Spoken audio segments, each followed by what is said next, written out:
All right. Good morning, ladies and gentlemen. I'd like to call the hearing to order and acknowledge that we're in Treaty 1 territory and the home and the traditional lands, the Ojibwe, the Cree, Dakota peoples, and then the national homeland of the River Métis. Our drinking water comes from Shoal Lake 40 First Nation in Treaty 3 territory. My name is Warren Merritt. I'll be your chairperson this morning. Introducing the panel members via Zoom is Gail Anderson and Robert Balensky. Our recording secretary is Louise Borley, and representing the city from the assessment department is Jonathan Spachak. This morning we'll be hearing application for revision of the assessment roll according to the Municipal Assessment Act. The matters for which revision is requested has been described in each application, and we will limit discussions to those matters. The statements that are made at this hearing are sworn testimony, and anybody speaking in these matters must be sworn in. Please be advised that comparisons of assessments of properties are not considered evidence of market value by the Board of Revision. The Board of Revision is appointed annually by City Council, and it is independent, along with the city administration. We make our decisions based on the evidence provided at this hearing and issue a written order that will be mailed to all parties as soon as possible. Please note that the board decision in respect to application may be appealed to the Manitoba Municipal Board if the matter pertains to assessed value or classification, or to Court of King's Bench if the matter pertains to application of exemption from taxation. Should you wish to appeal, information on how to do so will be included in the board's order. In respect to the hearing this morning, I will confirm the points of appeal with your property to be addressed with each applicant following the swearing in.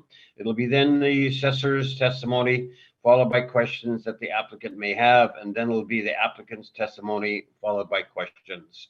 Each party will have the opportunity to summarize if they wish. Once all evidence about the application is brought forward, the applicant may leave. The process will repeat for each item on the docket this morning.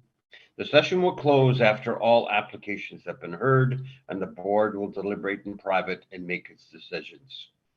You will receive the board decision by registered mail as soon as possible. As information, all public hearings are live stream recorded and will be part of the public record. This morning we have items 1 to 6 on the docket.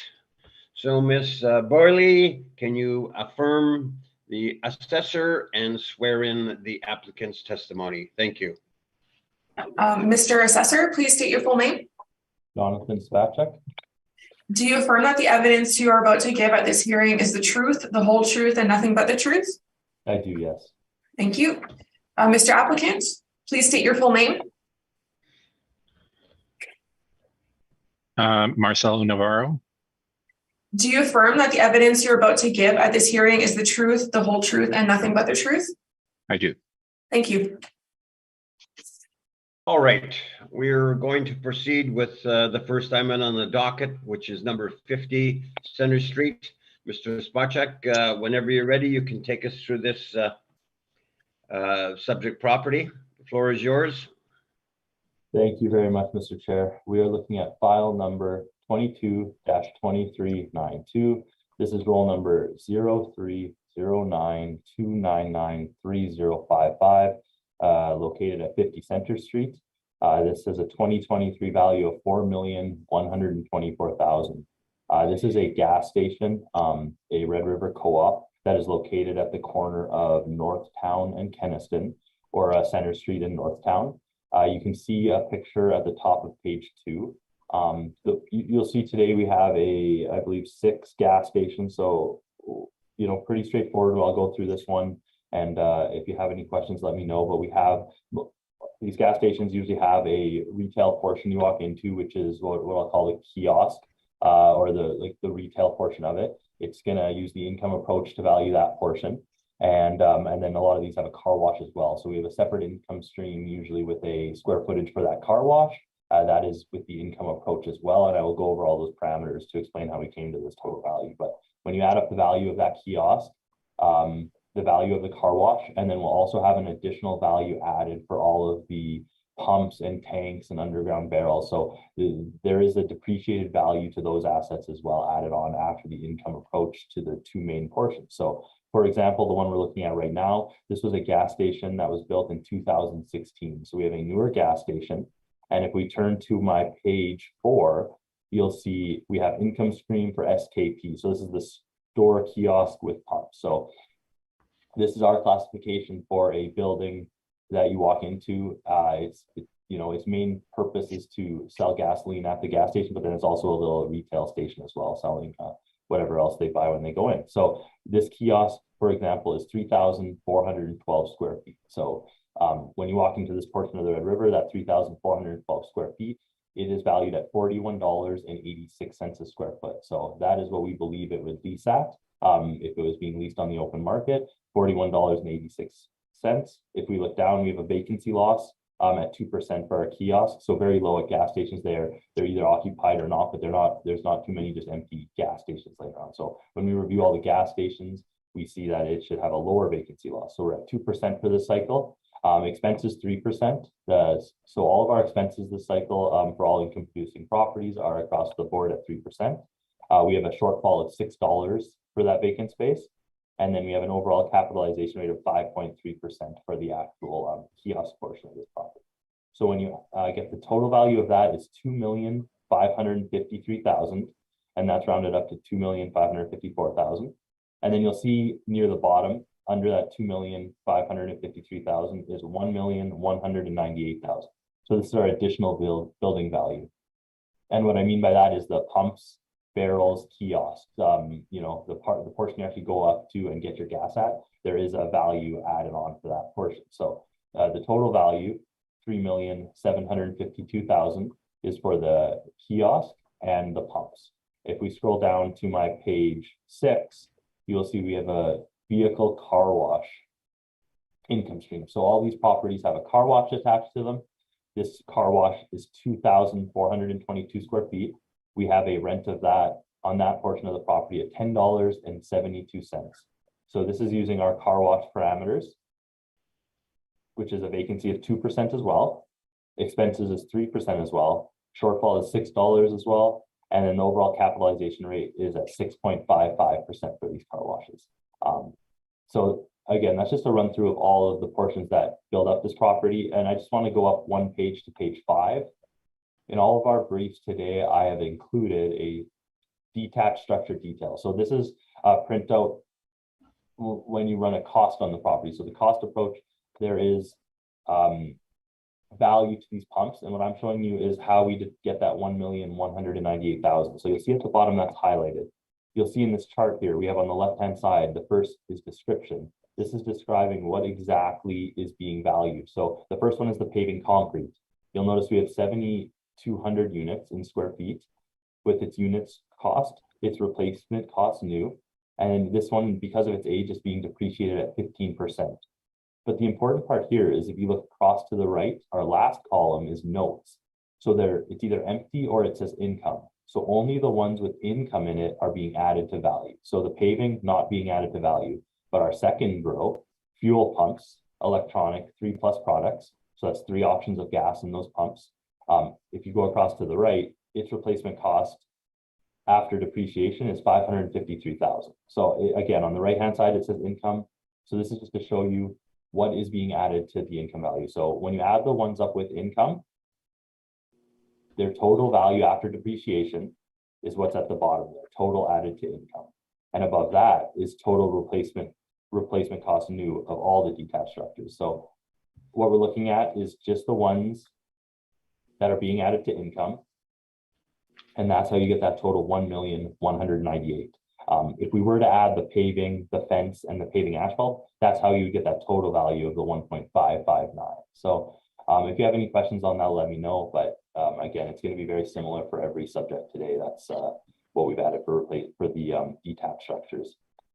And now if we turn to page 7, you'll see I have a kind of a global comparable list for these SKPs that are under lease. So what are being looked at on this list is the kiosk portion, that are being leased around the city and what are they leasing for. And then also there is 2 car washes as well. There's not a ton of net leases for car washes, but we do have 2 standalone car washes at comparable number 3 and comparable number 9, or sorry, comparable number 10. So I will go over those at the end, but just when we're looking at our property today, the first income stream, as I mentioned before, we have $41.86 on a 2016 built Red River Co-op. So this is an owner occupied one. There's no lease in place. They actually own their land they're on in this one. And we have, so we have given it a market rent of $41.86. When you look at my comparable list on page 7, we have a range. You'll see some of the very high rents like have very low areas. So comparable number 5, comparable number 7, comparable number 8, comparable number 13 and 14, you'll see they're in the $75 to $160 range. We're not putting a lot of weight on those today, as those are more for the small domo ones, again, which are not on this docket today. So we're going to be looking at the ones with larger square footage. So for example, if you look at my comparable 1 and 2, comparable 1 is 1091 Henderson. This is what 7-Eleven pays for their for 2,500 square feet on the corner of McLeod and Henderson. So it's a $20 net rent. It's a 20-year lease. It's a convenience store with a gas station, but it's when you look at the difference to comparable number 2, which is 1070 Henderson, this is kitty corner to it on the corner of McLeod and Henderson Highway, but when it turns into Rowendale. So that's a Red River Co-op. It's been recently refreshed in 2020. And it has 1,680 square feet in its kiosk, and it pays rent to the owner of that retail area, and it works out to $51.22. So you can kind of see the difference there between like the older 7-Eleven convenience store at $20, and then what a Red River Co-op pays at a newer site at the corner on Henderson there at $51 for $16.80. So again, there is a rental rate in a range in rental rates for these, but our newer one is at $41. This is 2016 built, and I think it's pretty comparable to comparable number 2 there, which is what another Red River pays when they're paying for the land. But they actually pay a net lease for 1,680 square feet there for $51.22. Again, and if we're looking at some other comparables in size, comparable number 4 is 406 Edison. So this is another 7-Eleven that's down Edison and Rothesay. If you've ever been down there, it's a 1963 built, so an older building, and it's has a net lease for $23.44 for the convenience store portion. If we also look at comparable number 9, which is one of our properties today, it's a 2014 built gas station. It has a car wash and a store as well.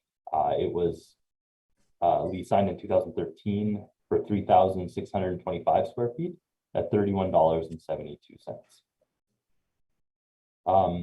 And then we have, again, 1360, oh, sorry, that's a car wash. And then we have a range for some smaller ones at 705 Osborne. This is a Husky gas station, comparable number 11. It was a 2019 lease signed for 1,336 square feet at $32.93. And this is a 1994 built, so it's a little older. And then comparable number 12 is another gas station, 1567 Arlington, a 1960 built. So again, another older one, signed in 2019, 1,296 square feet at $26.62. So again, there is a range there, but in my eyes, one of the more comparable ones to this co-op is a comparable number 2 there. And last but not least, for just to show you where we're getting some rents from for our car washes. Again, the income approach workup is on page 6. We're at $10.72 for 2,400 square feet of car wash. And if you look at the rental comparables, number 3, this is 1761 Pembina. This is a true blue car wash built in 1988. It's a long, narrow lot. You actually have to drive way down to the end to get to the car wash, but it's a standalone car wash, 6,480 square feet. So it's got the bays in it. And they pay $9 a square foot. And that's a lease signed in 2015. And then our other car wash comparable is number 10. At 1361 Phillips, there's a Northgate car wash. This is another standalone car wash at 3,360 square feet, and it's at $14.51. So these are a couple of the standalone car washes and the net rental rates they pay. Our subjects at 1072, and that falls right in between the $9 and the 14.51 that I'm showing. And again, so just what we'll see is all the mailers being sent in today. Page 11 going forward is the mailer. This is owner occupied, so they're just showing the expenses. And there's really, I don't have anything else to cover here today. So if you have any questions, please let me know. Thank you. Thank you, Mr. Spechuk. Just offhand, I note throughout the city's position, the add-ons in regards to the value of the pumps and the tanks, etc. You are in agreement, or should I say, the applicant is in agreement in regards to the value that is throughout. So there'd be no arguing in regards to the additional value. Sure, that sounds great. Okay.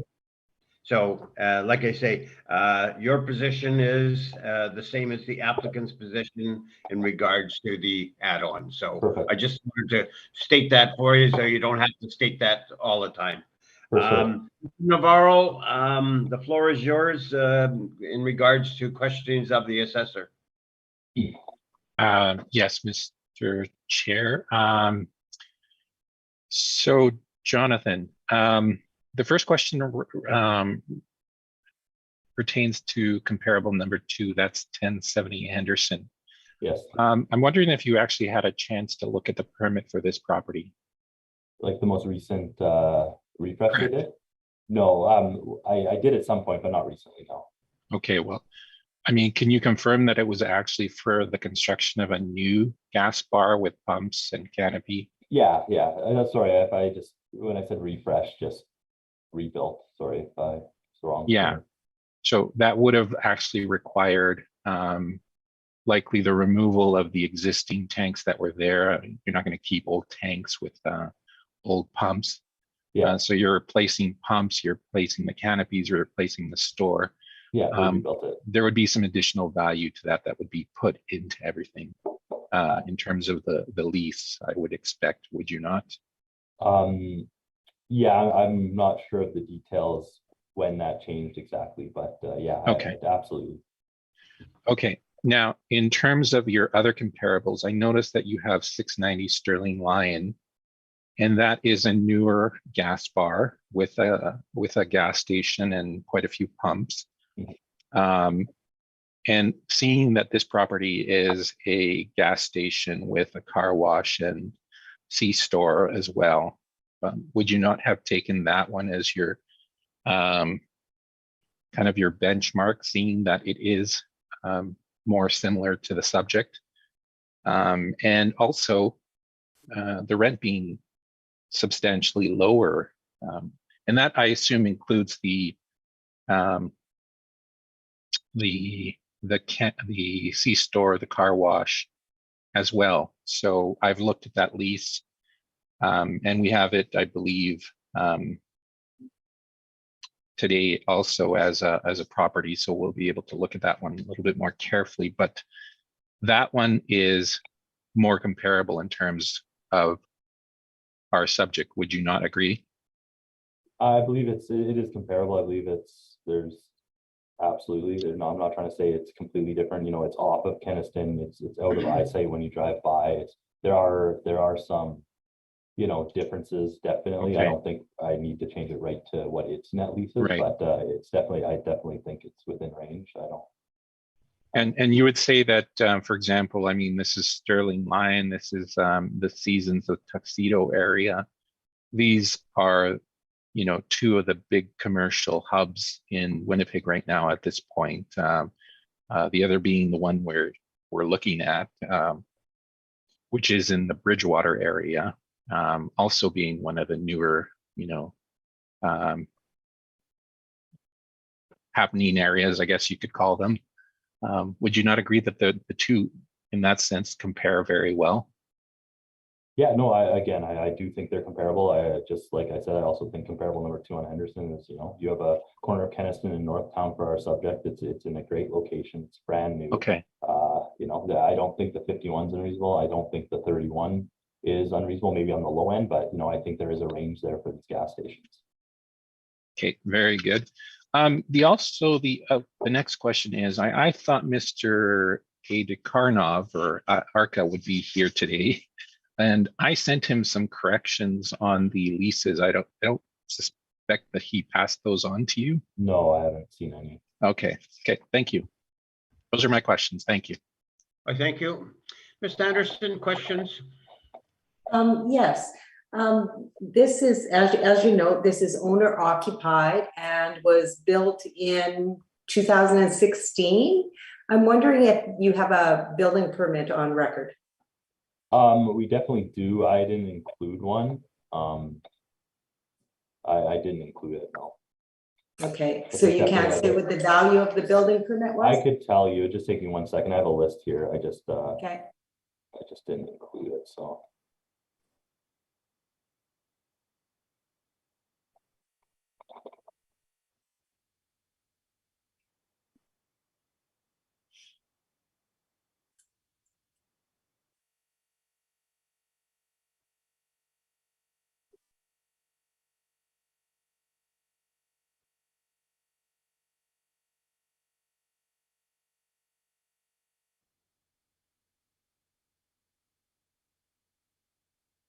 Yeah, sorry, I usually just right here. It's not showing up, so I can't tell you right now, but I can come back to it at the end. I'll look it up quick for you. Let you okay. know. Okay, my other question, one additional question is in regards to the cap rates. Can you advise what band in your chart the cap rates are applied to the vehicle service centers? Yeah, so for the gas stations, we don't have a column in there for them. How exactly it's determined, I am not 100% sure. Again, I'm going to guess it's a mix of retail. It's most similar to that, but I can't tell you exactly which one it's from because I don't really know. We don't really have a chart for just gas stations. Okay, those are all my questions. Thank you very much for your presentation. I thank you. Mr. Berlinski? I have no questions. Thank you. Okay. Mr. Spacek, I have just a couple. I think Mr. Navarro brought up that there was refreshment. So would that be included? Would that be reflective in the age or in the additional value for the tanks? So I know that all of the tanks have been up, like everything. There was a full gas station review last cycle or before the last cycle, so it would have been updated for that. There's 15% depreciation, which is pretty low. So that's all newer equipment in there. So that added value is definitely representing new equipment, if that makes sense. So Jonathan, that's where it's covered off. Well, and then like the age of this building is actually an effective is 2000. This one here that we're looking at today wasn't a refresh. It was comparable number 1 that had the rebuild that we were talking about. So comparable number 1 is comparable number 2 is 1070 Henderson. That's the Red River Co-op that was rebuilt. So comparable number 2 is at $51 a square foot. It was rebuilt around 2018, 2020. This one was new in 2016. All right. I thank you. No problem. Mr. Navarro, your presentation, sir. Okay, this is 50 Center Street. And again, this is a Red River Cooperative. And you can have a look at the overhead pictures on page 6 and on page 7, a street view picture of the cooperative. So this is a combination of C-store and car wash. And we can just flip to the page 12, and that is where the leases are. As I mentioned, there were some corrections to this chart. So I will start with the first one. Well, actually, there is no requirement there for correction. These ones have been corrected. It might be one of the other properties that we have where the rates went in mistakenly. So we'll have to address them at that point, but these ones look good. Okay, So the first one that we'll look at is the bottom one, number 6, that is Sterling Lion. That is 690 Sterling Lion, 3,625 square feet combined. That is a lease for both the car wash and the C-store. It was built in 2014, and the lease rate is $31.72.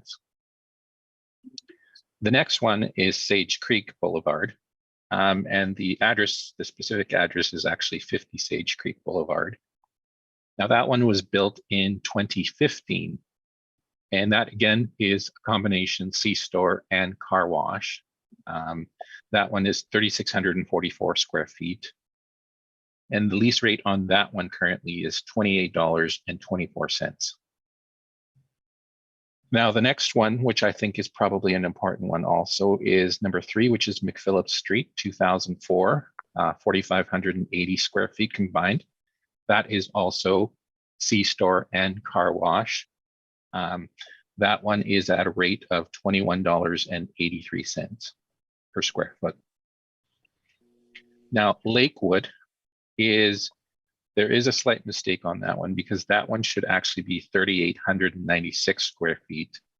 I don't know why it was broken apart like that, but the rate is $23.10 per square foot. And that is for the full 3,896 square feet. Now, we've applied a rent of $26 per square foot for the 5,834 square feet total. We haven't divided them. We think this should be on the same income stream. In some cases, we do divide them, but we put them on the same income stream. In cases, for example, where we have an obscenely large car wash and a very small kiosk or something like that, or a very small C-store. But in this case, we have, I think, properly looked at this and we've just combined it into one income stream. We apply the same vacancy for both at 2%. The shortfall rate of $6 per square foot, non-recoverable expenses. Well, we haven't deviated from that. So, and many of you have heard that presentation already. And we've applied a 6.25% cap rate on this. Now, how we derive the 6.25% cap rate, you can see it in our retail charts, but we've also supplied you with a retail capitalization rate report.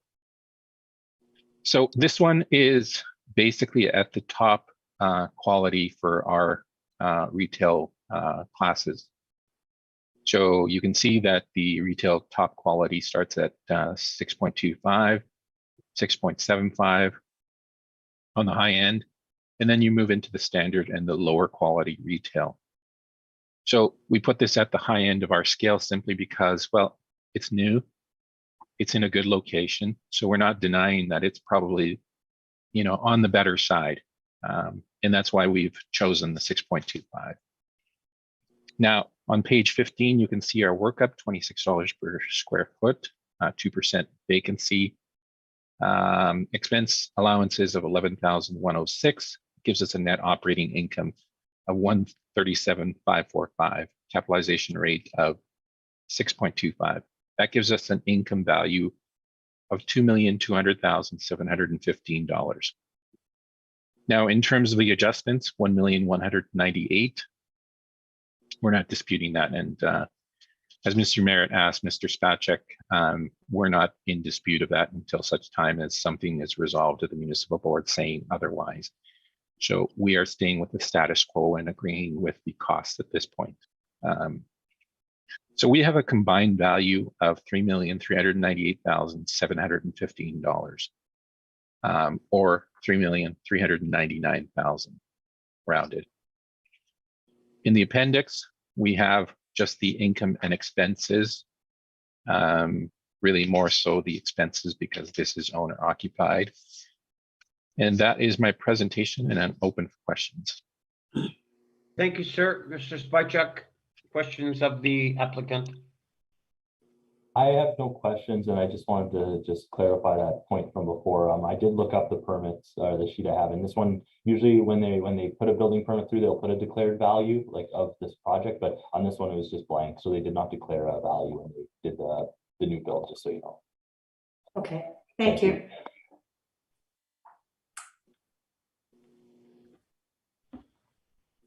Ms. Anderson, questions? I have no questions, thank you. I thank you. Robert? I have no questions. Thank you.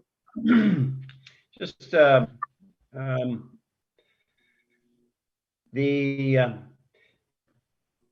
taking the total square footage for the for everything on the property, and you're using $26 a square foot for the value.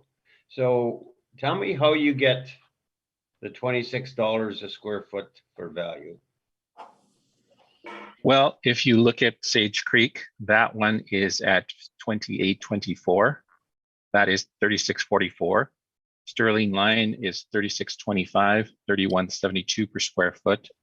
Those are smaller, so they have a higher rate per square foot. So we're simply adjusting the rate per square foot based on the higher square footage. Now, again, Lakewood 3896, that is 2310. We take more from the two at the bottom, which are Sage Creek and Sterling Lion, but there is a size difference also there, so that is why we are adjusting it. But that being said, we don't think we should be anywhere near where the assessor was on the C-Star. So, Mr. Lavarro, don't you have two income streams here? Effectively, no, because that's not what the lease is reflecting. If you look at the Okay. lease, like if you look at the leases for these properties, Sage Creek, Sterling Line, Lakewood, McPhillips, there's one value there for everything. There's not two income streams. That the owner of the property hasn't separated them out and said, this is what I'm charging you for the car wash, and this is what I'm charging you for the C-Store. It's one value.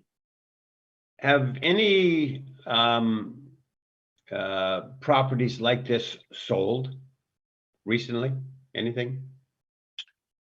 I haven't seen anything. I know of a large portfolio that's sold from Mohawk to Red River Co-op. Yeah. But that is a portfolio sale. So there were dozens of properties involved. All right. I thank you. Either party want summation at all?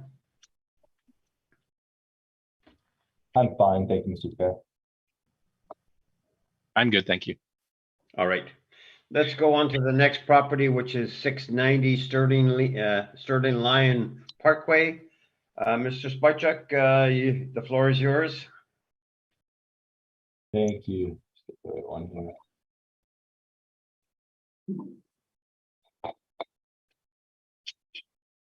All right, we are looking at file number 22-1392. This is roll number 10006768200. We have 690 Sterling Line Parkway. Roll year, the 2023 value is $3,336,000. This is a 2014 built gas station, leasable area of 3,625 square feet.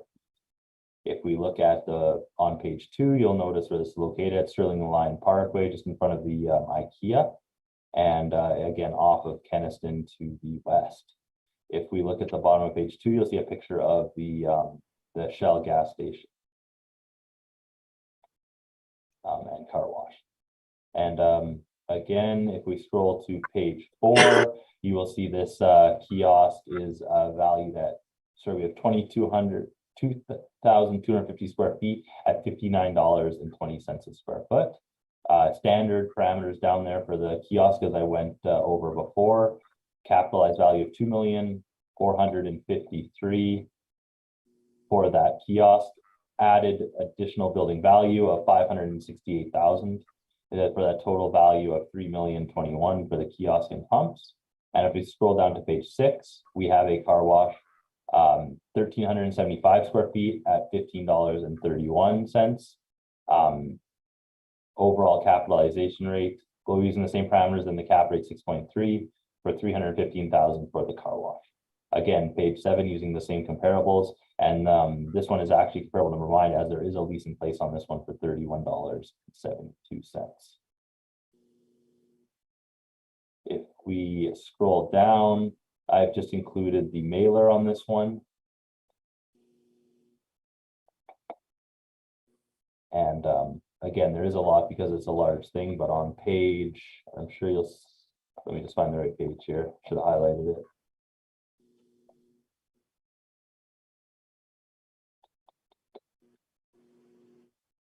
It will be in the appellants. I'm just, there is a release in there, but again, it's the same one that's on the comparables there.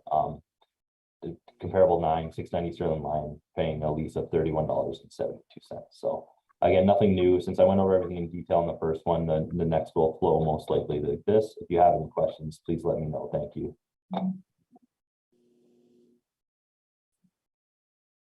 Thank you. I thank you, sir. Mr. Navarro, questions of the assessor? I think this is the same information that was provided for the last one, correct? In terms of the comparables. Yeah, everything's the same. Okay, and you've included the actual lease for the property in here at $31.72. Yes. And can you tell me what your combined lease rate is for both is it 59.20? Oh no, it's. I just have to do a calculator. So here we go. Okay.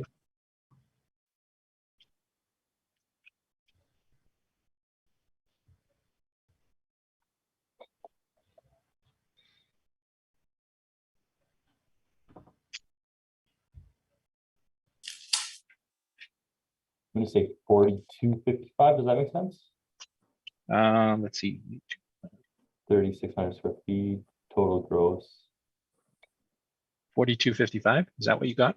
I think so. Yeah, that's what my calculator showing. That's the potential rent of 154,251 divided by 36.5. Right. Okay.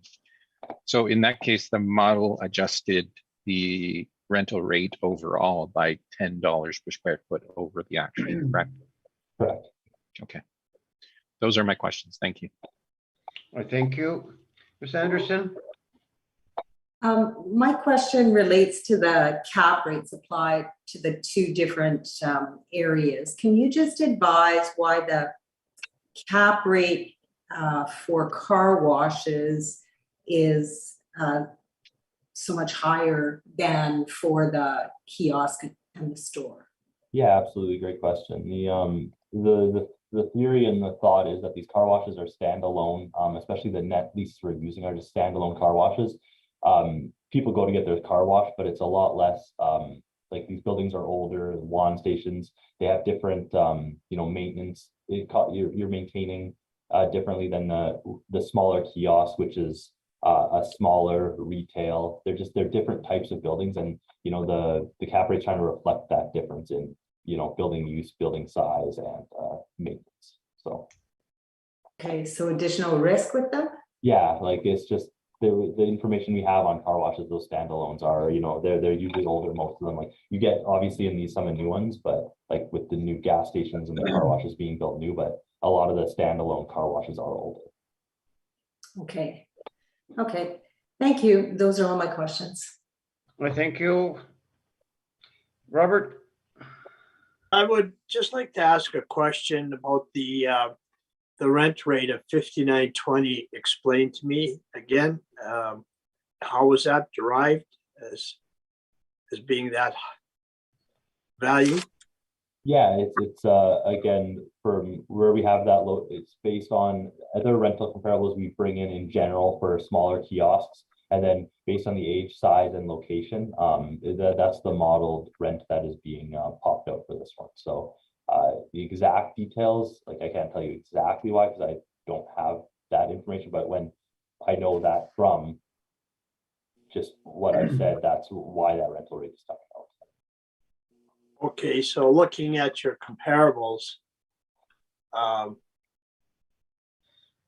just trying to find it here. The rents.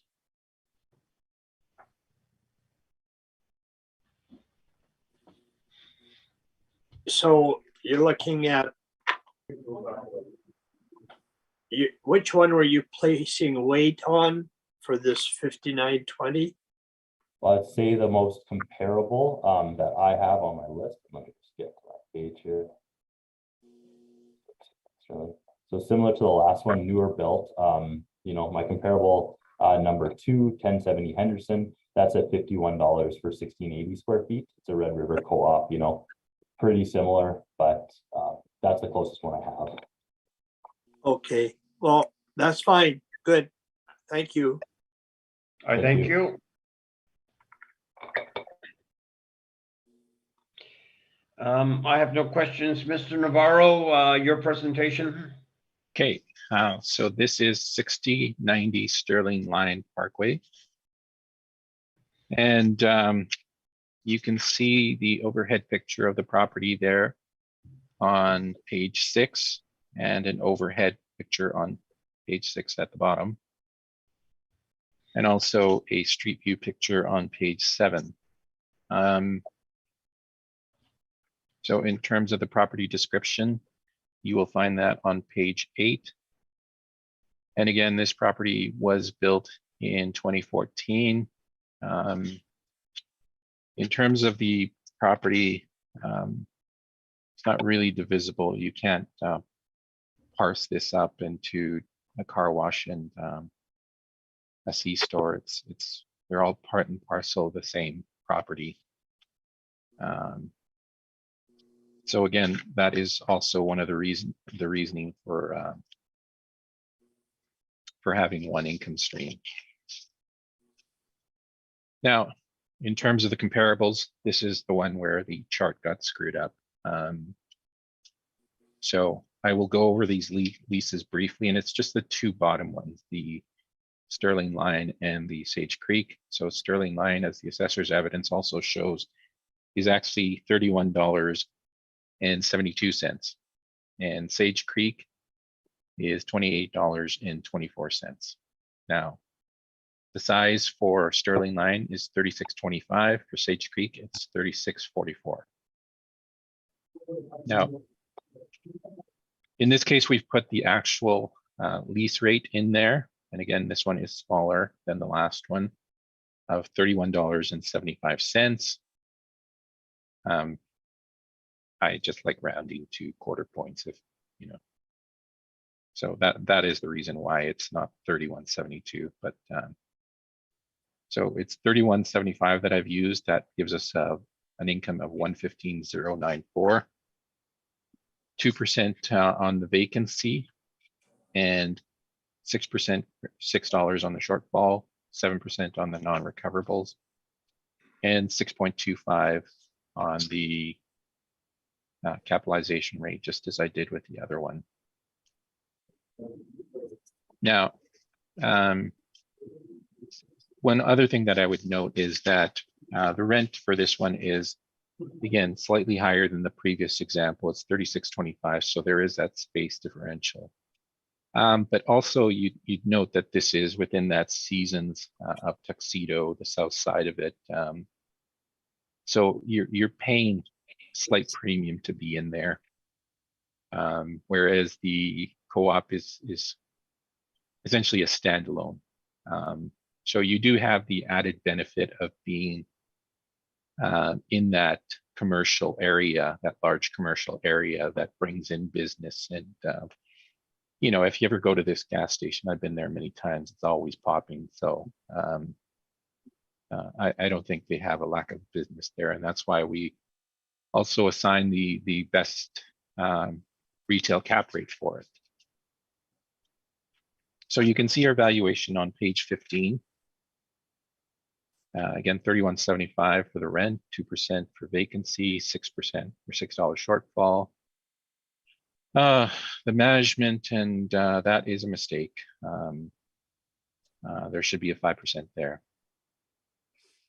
So, I mean, I can work this out for you if you give me a minute or so, or we can leave it as is. Marcello, take a Yeah. minute and, yeah, if you don't mind. Sure. And I have this spreadsheet here, so it shouldn't take me very Yeah. long. Yeah.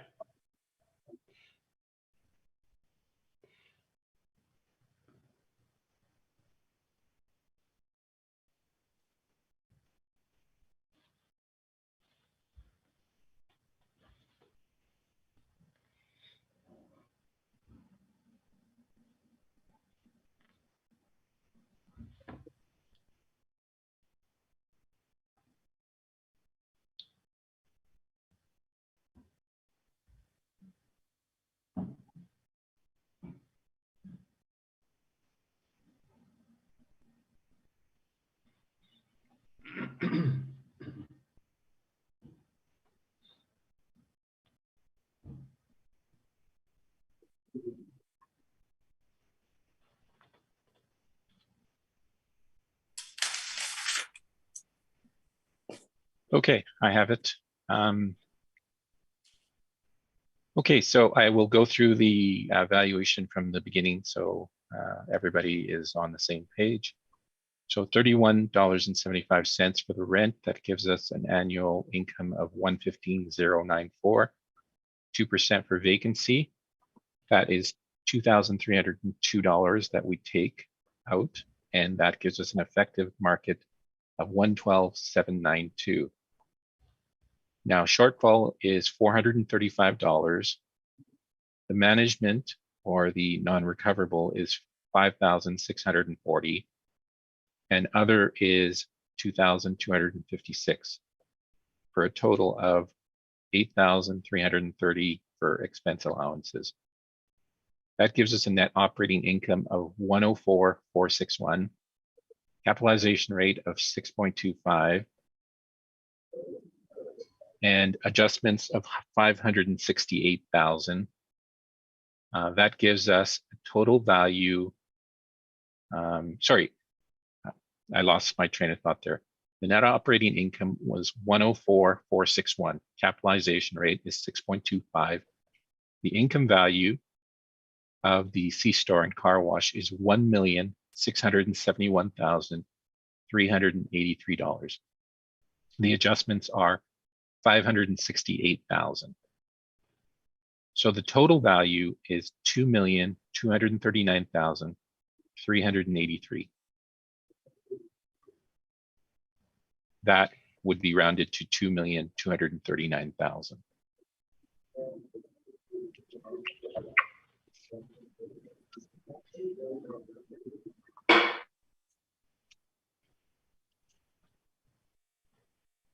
And the rest of the presentation is simply the income and expenses that were included by the client, includes the tenant role and everything. So I am open for questions.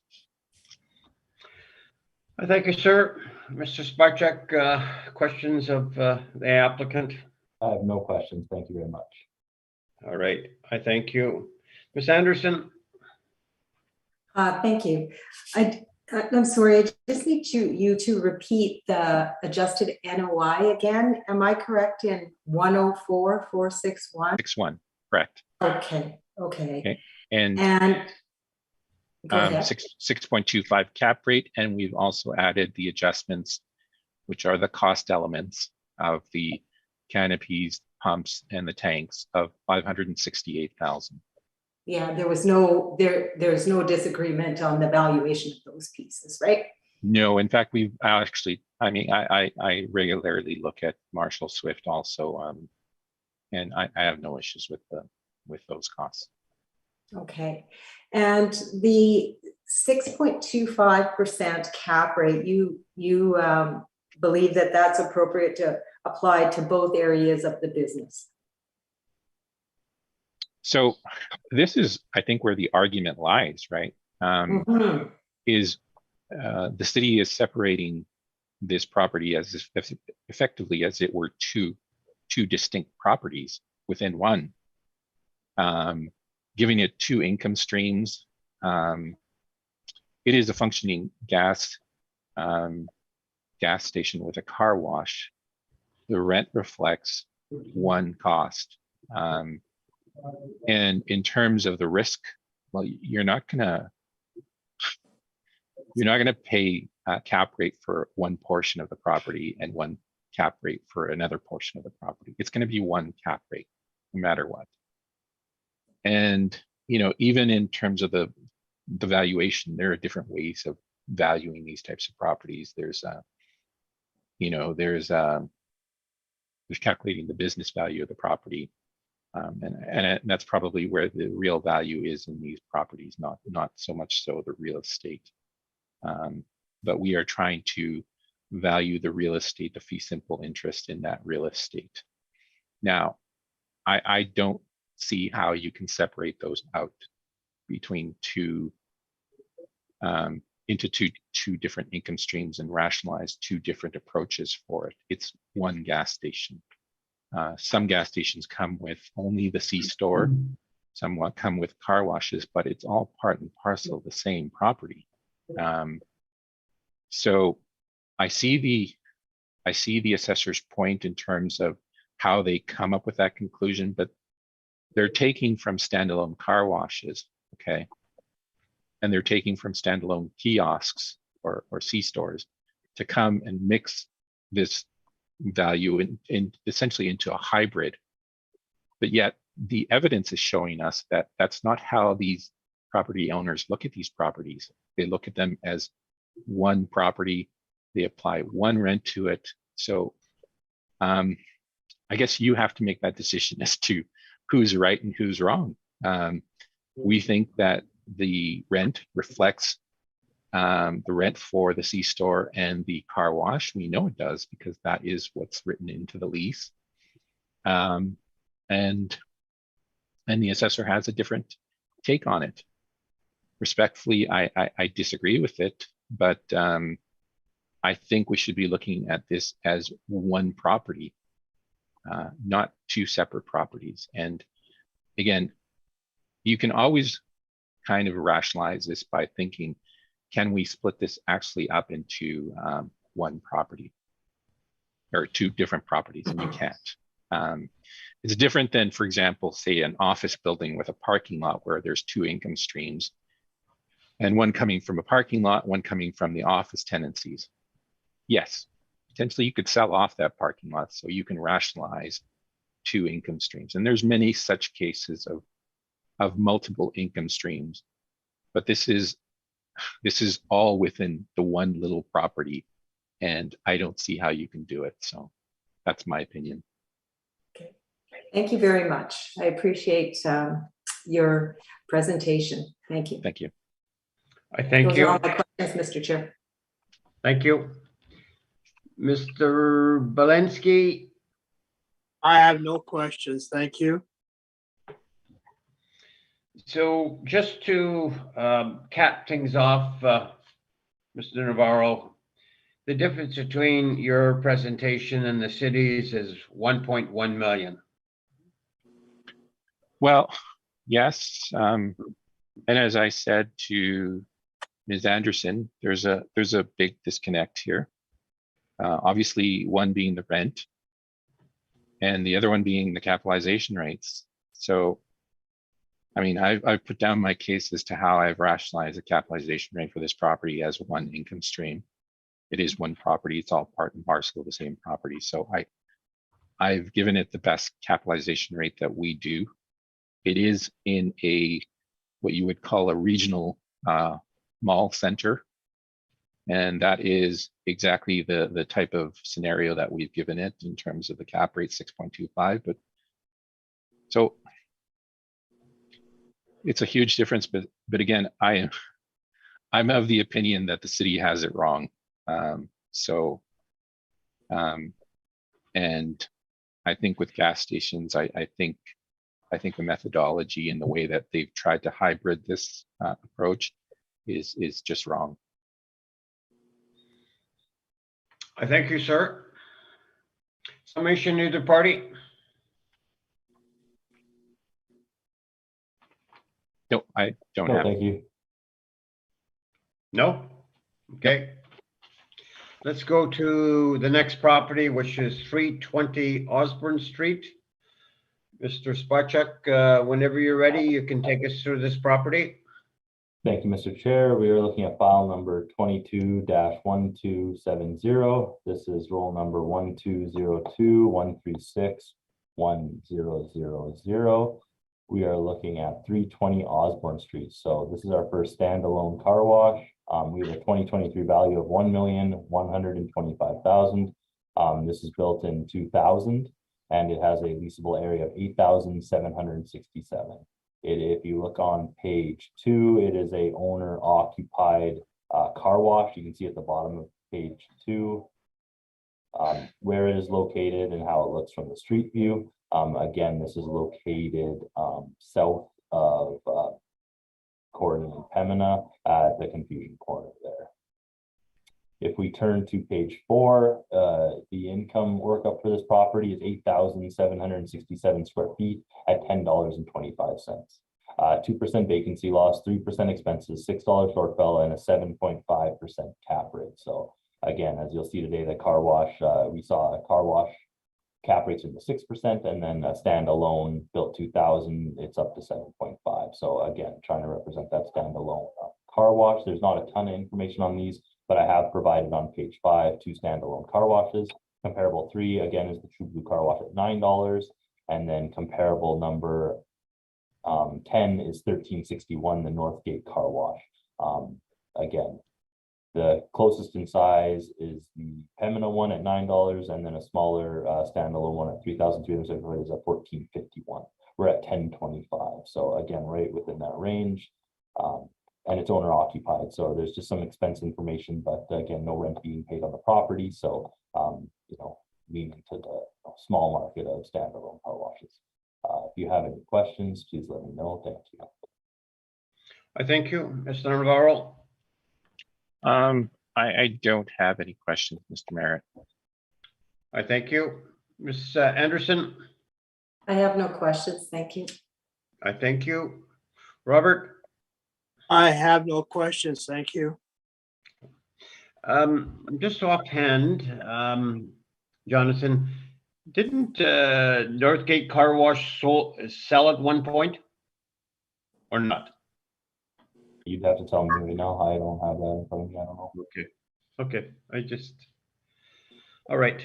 Mr. Navarro, your presentation, and you guys are fairly close here, so the floor is yours. You have the same cap rate, so it's just a matter of the rate. I think you had it right on the head, Mr. Merritt. There is not much of a difference here. Really, I think what it comes down to is the management expenses that are there at 5%, but for a standalone property, owner occupied, realistically, there's not much, the odds of us winning that in, for example, a municipal board appeal would be very difficult. So I would say that in this case, we are very close. So I will go to the valuation on page 15. So we have $9.50 for this 8694. 2% expenses, $6 shortfall, management and other of 5% and 2%. Total expense allowance is 6709, and we've used a capitalization rate of 7.50. The net operating income is 74,232. That gives us an income value of 989,760. However, as I mentioned, this is a owner occupied standalone car wash. There's nothing else on this property. So that's my presentation. I thank you. Mr. Spacek, questions? I have no questions. Thank you. Thank you. Ms. Anderson? I have no questions. Thank you. Thank you. Robert, any questions? No questions. Thank you. Mr. Navarro, I guess in looking at Northgate, It's a smaller car wash, and the rate was $14.51. So this one here is larger, so you're down to $9.50 a square foot. I mean, yes, if you look at it from the size differential, yes, you can rationalize that discount. But I mean, what I will say is this car wash is a better location than Northgate, and I've been at Northgate. It's not that great. I mean, it's been there since the 1960s, I believe. So Yes. All right.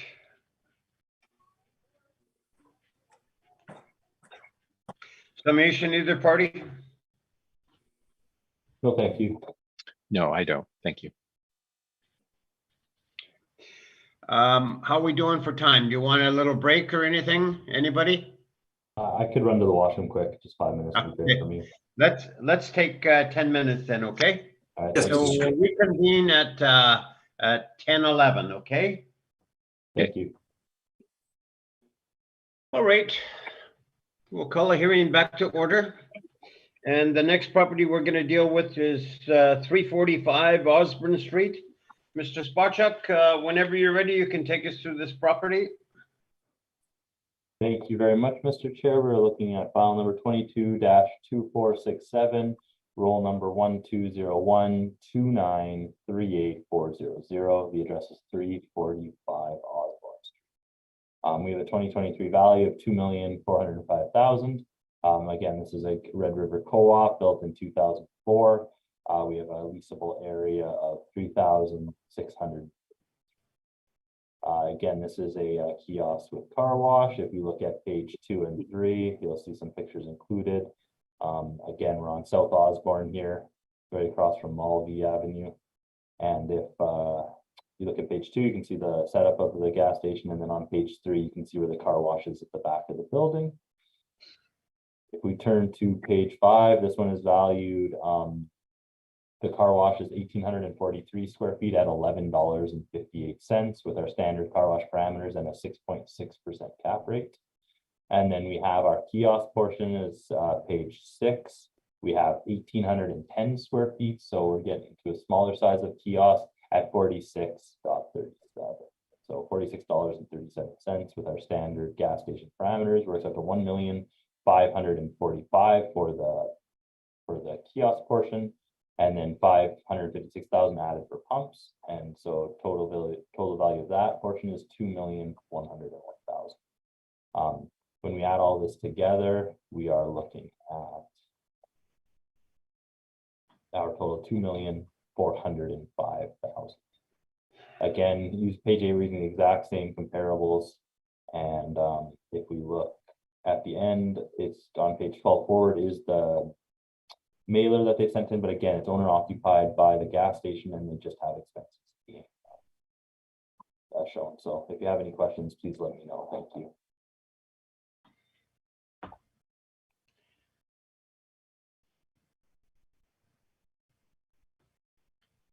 One second, please. No problem. Okay.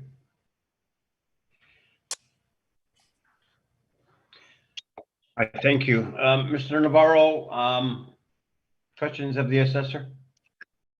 Mr. Chair, I believe we've covered these fairly consistent over the last few, so I think we've already asked the questions. I'm good. I thank you. I thank you. Ms. Anderson? Just wondering if you have any record of a building permit in regards to this location? I did not look it up, and I will do that same thing and see if there is one just showing on our page as we go on here. But I don't have it with me. I just have to look. Okay, thank you. Those are all my questions. I thank you. Mr. Berlinski? No questions, thank you. I thank you.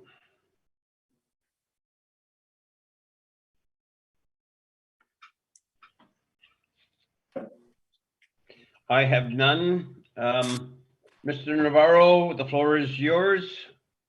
Okay, so we have 345 Osborne Street here. If you turn to page 6, you can see the overhead pictures and the general location of the area. I mean, this is just a little bit south of Confusion Corner, abutting, I believe, the CNR tracks.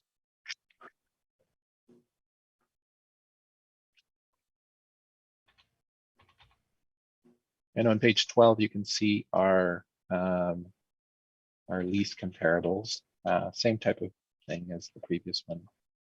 But this one, we've put a rent of $29 per square foot on the property.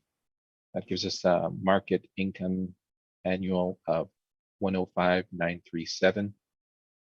Same parameters for vacancy, shortfall, and expenses, non-recovered expenses. And in terms of the capitalization rate, we've given it a 6.5, still within that retail top quality side, but a little bit higher than the previous examples. You know, I would say that the previous two examples are very strategically located at, in Bridgewater and then on Sterling Lyon. So on page 15, you can see the income workup.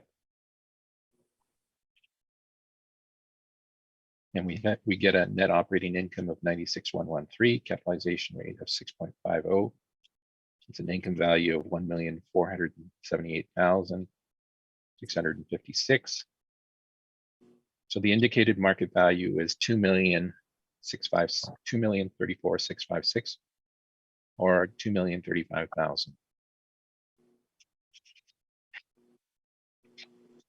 And the rest of the brief contains the expense side of the property that were submitted. And so I'm open for questions. I thank you. Mr. Spacek, questions of the applicant? I have no questions. I'll just take this time to answer the question from before very quickly. This one, so it goes back to 2004 when they built this building. I can give you the declared construction value of erecting a freestanding, or sorry, here, this is the one.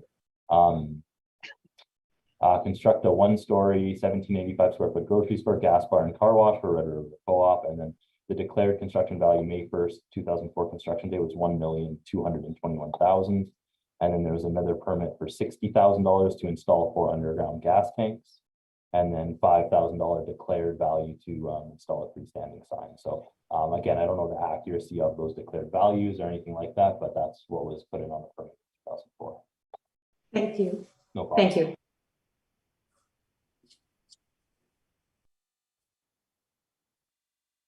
Ms. Anderson, questions?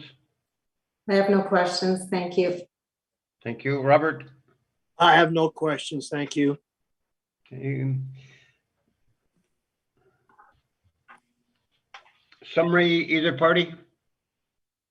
No, thank you. No, thank you. Okay.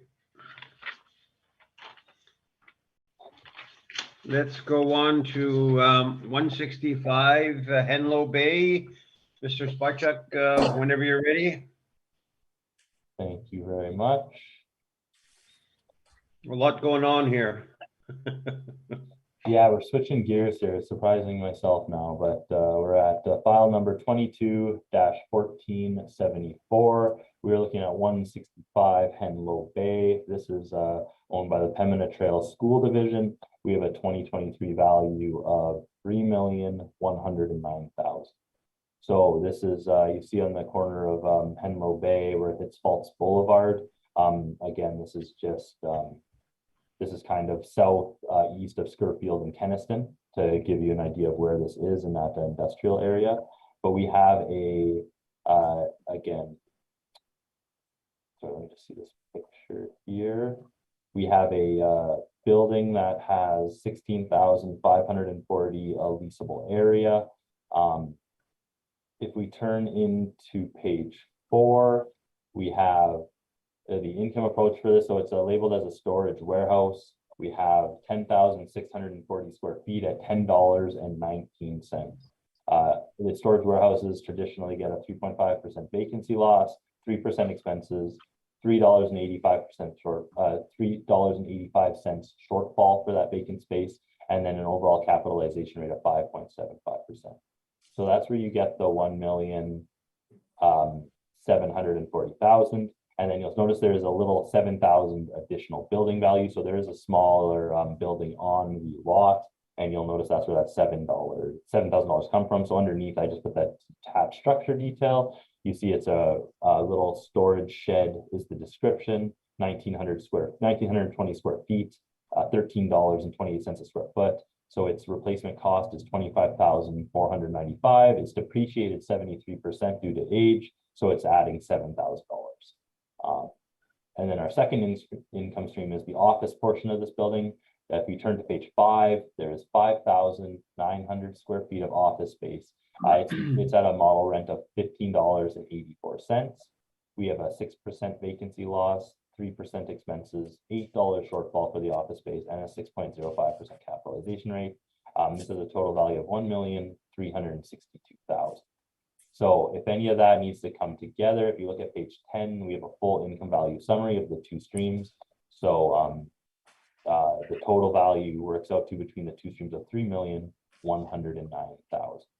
And then what I've done is I've just included some OFS comparables. So these are, if you turn to page 6 going forward, we have a list of OFS. So this is like to represent some of the office space that's being leased in Winnipeg. So you can see we're using 1584. We have 89 comparables that come to an average of 1585, a weighted average of 1601. So for example, right nearby, comparable 51, 75 Skurfield, you can get similar, like 2,000 square feet of office space. A lease signed in 2019 is 1675. And, there's newer office space on Skurfield. 104 Skurfield is comparable number 28. This was a lease signed in 2020 for 1 year, 2,400 square feet at $22 a square foot. And again, we have a smaller OFS portion, and the rest of this building is what we have as storage warehouse, so larger open space and more garage style. You can see I've included some older comparables here. We have a range of, so our storage warehouse for this property is $10.19, again built in 1989, and I've included some older comparables on page 9 here. We have a few storage warehouse comparables, larger in size, trying to represent the larger size, but ranges from $6 to $12.50. We have an average of $9.12, weighted average of $8.97.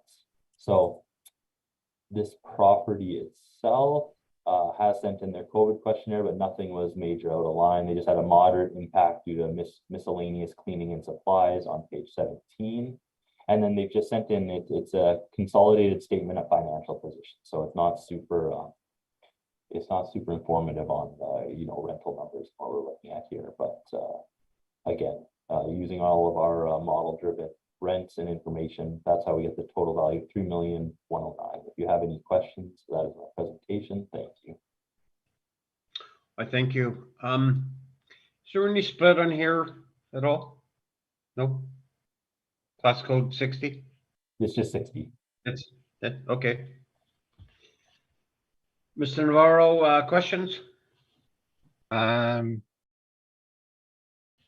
Your office rents that you have here, these are the standard OFS office rents that you have for most properties, most OFS properties.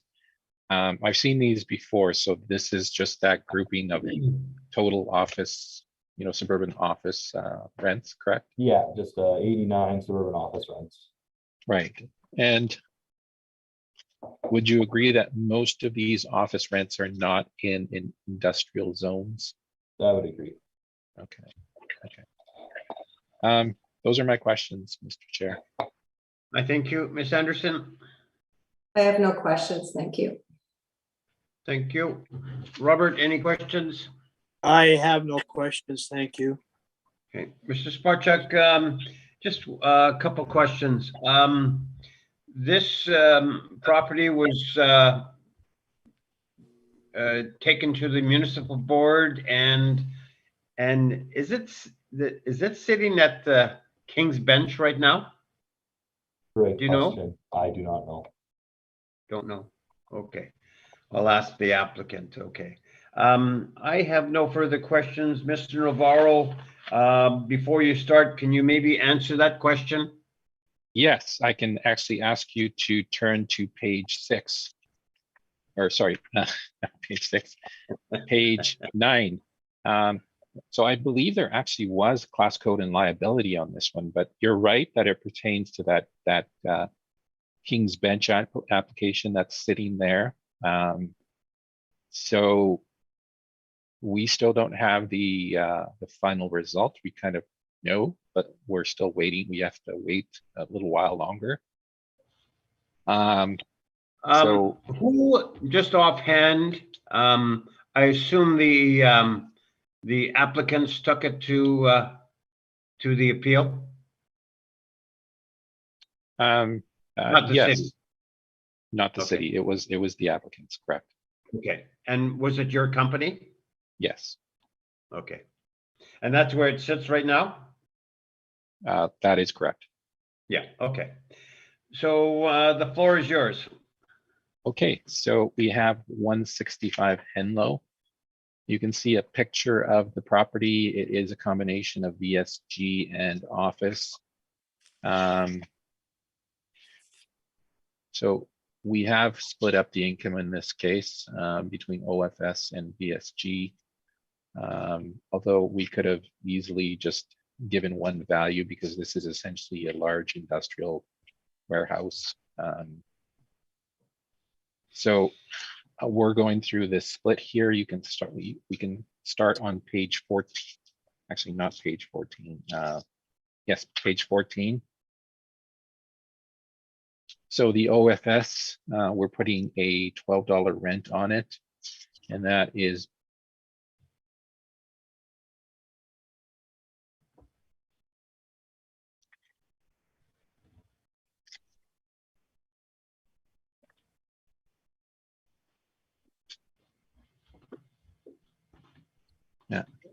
$12 rent on it, a vacancy of 6, shortfall of 8, non-recoverables of 5%, capitalization rate of 7 on the OFS.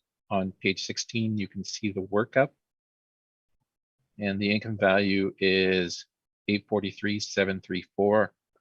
The city has $1,362,000 on it.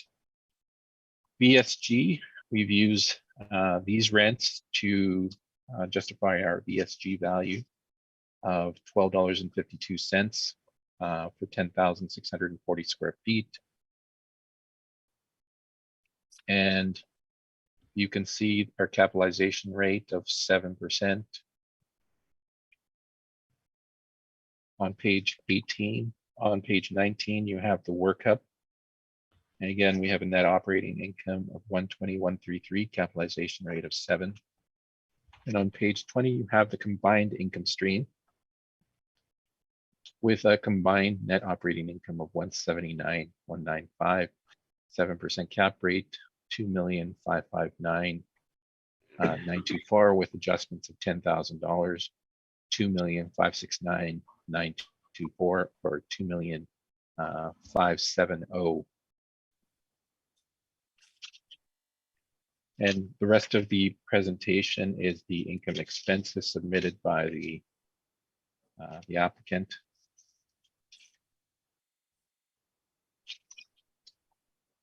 And some pictures of the inside.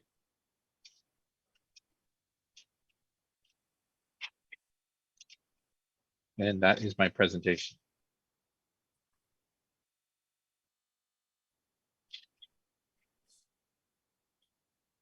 So, Mr. Navarro, when I add up the numbers, etc., I come to a little different here. It gives you 2,601,000. So maybe just, Okay. confirm that.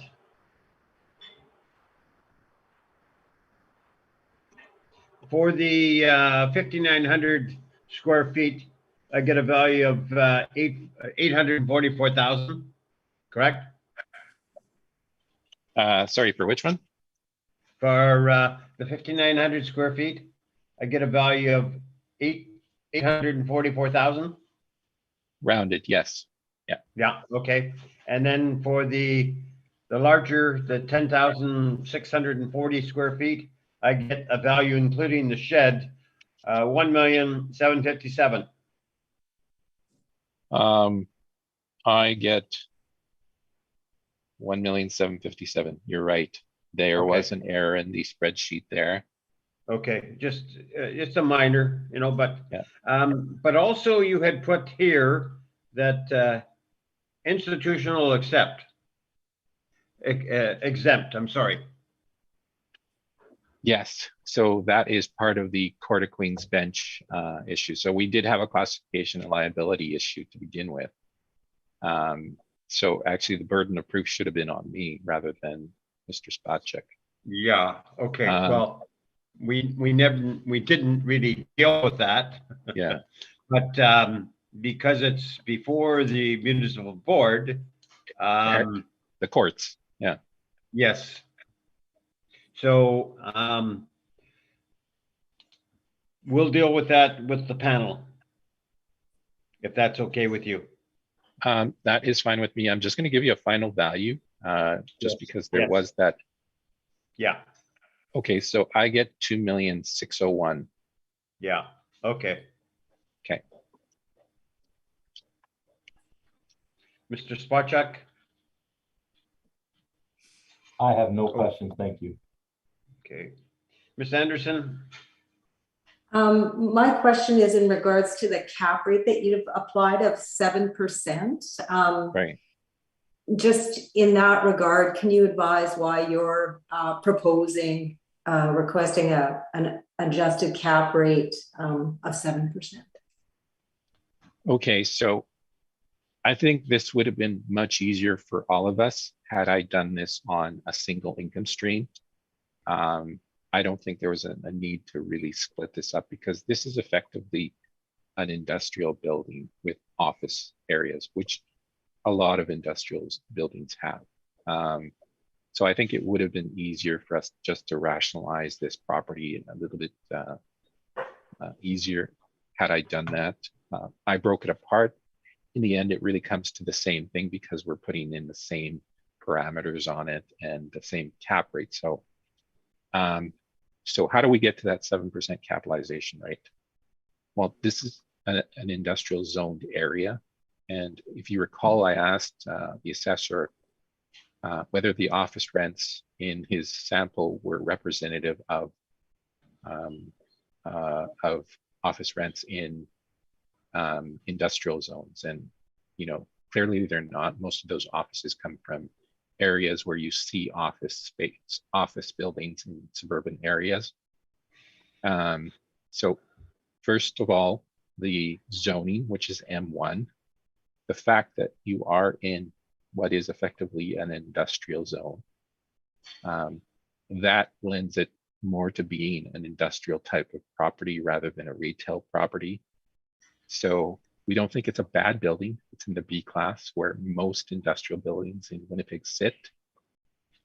And the upper end of the B class is 6.50. So we're thinking that it's probably somewhere in the middle of that. It's not the worst of the worst, but it's not the best of the best in terms of industrial buildings. So that's why it's kind of lying right in the middle.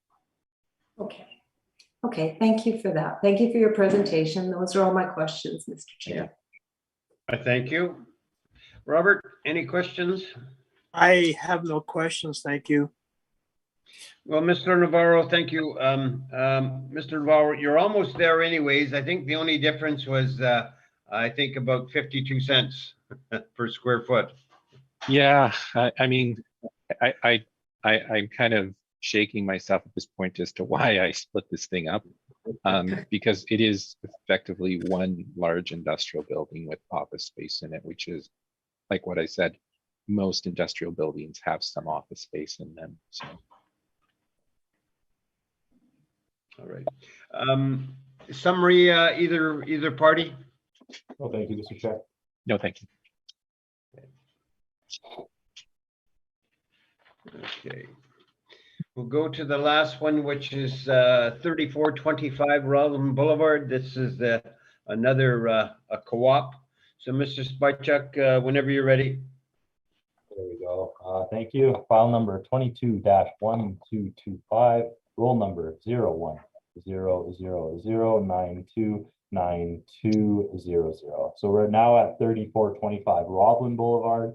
We've moved to the west end of the city for a co-op, and we have another lot that is again owned by co-op, and they've put up a gas station there. So this was built in 2010. We have a roll year. So we have our 2023 value of $3,397,000. This this co-op has 5,649 square feet of leasable area. And if you see on page 2, you can see the layout of the property. You can see the street view from Roblin, again, car wash as well. So if we turn to page 4, we will see the first income stream for this, same as the others, or very similar, I should say. We have a 2,605 square foot car wash at $11.74, following our car wash parameters with a 6.7% cap rate. That works out to $429,000 for this car wash. If we go to page 5, we have the income stream for the gas station pumps, 3,044 square feet at $39.88. 2% vacancy, 3% expenses, $6 shortfall, and a 5.35% cap rate.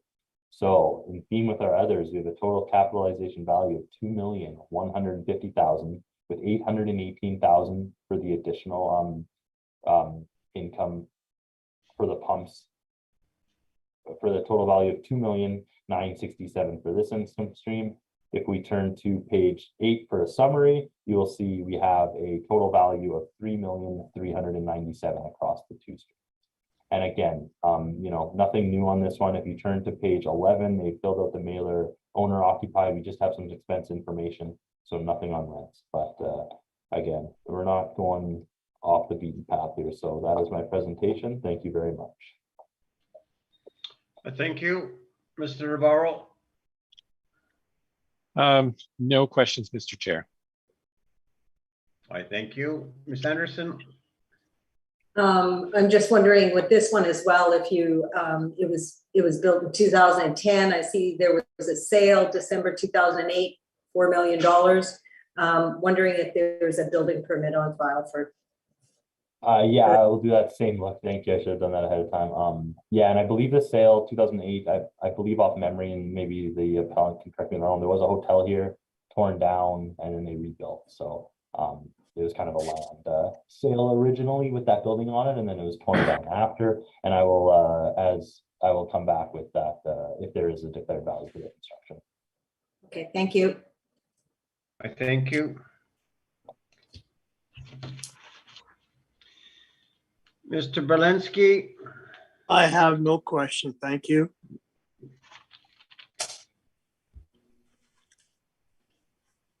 Mr. Spychuk, this has got a big lot. It's 2.4 acres. So got a land to value ratio of 18.6 to 1.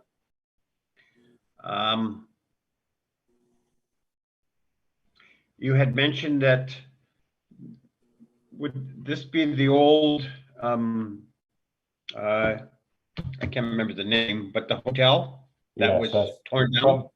From my memory, yeah, it was a hotel at the back. Okay. Okay.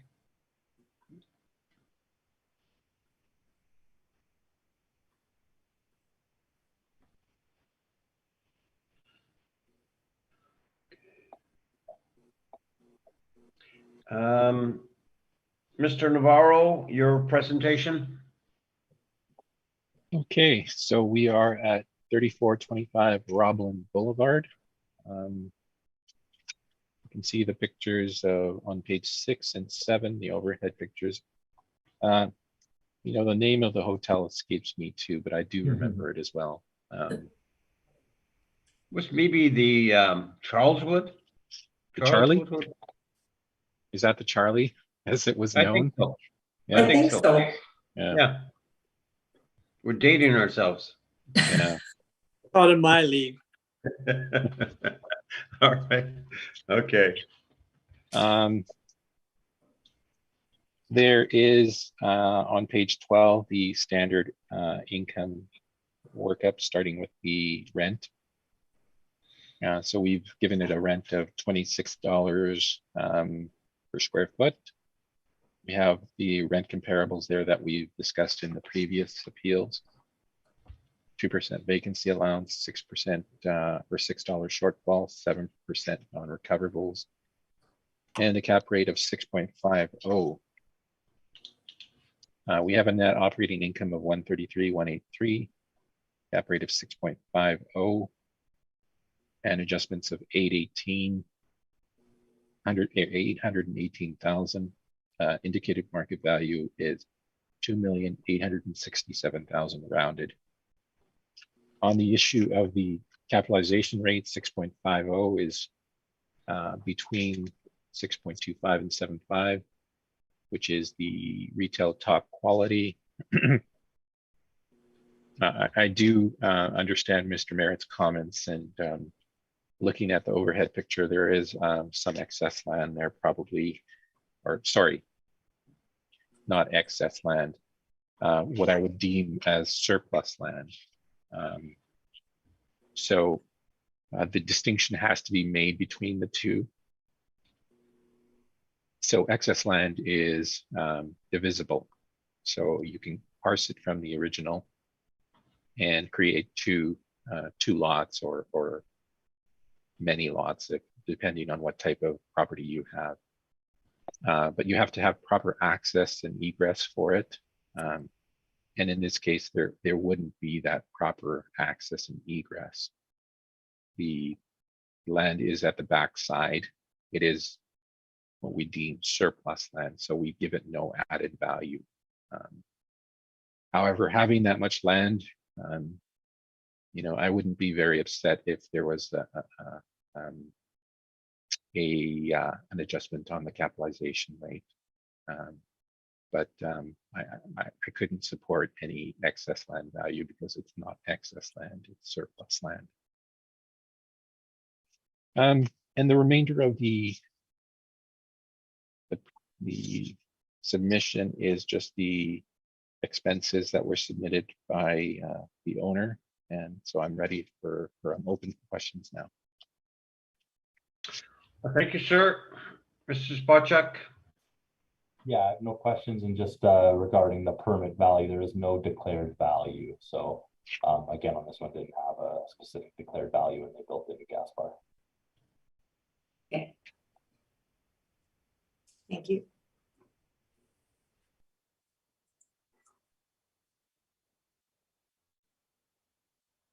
Right. Ms. Anderson, questions? I have no questions. Thank you. I thank you. Robert? No questions from me as well. Thank you. So, Mr. Navarro, you're classifying this as just surplus land, so it's not the other one then. No, I mean, there would have to be some access or egress that would allow it to become excess land. And with excess land, you usually see it, it's usually side by side, and you can half it or quarter it depending on the size of the parcel.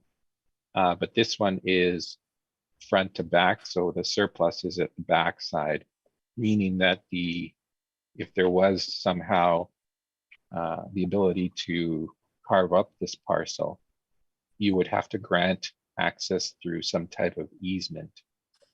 And I'm not sure how that would work with a gas station where you have constant traffic flow in and out. I would wager to say that this is likely not something that you could carve up, and it seems like it is surplus land to me. Okay. Mr. Navarro, I note that you're using $26 a square foot for the subject. And I note that on 50 Center Street, which is another Red River Co-op, you're using $26 a square foot for the evaluation. So you feel like you're being consistent in regards to the square foot rate that you're using for the value?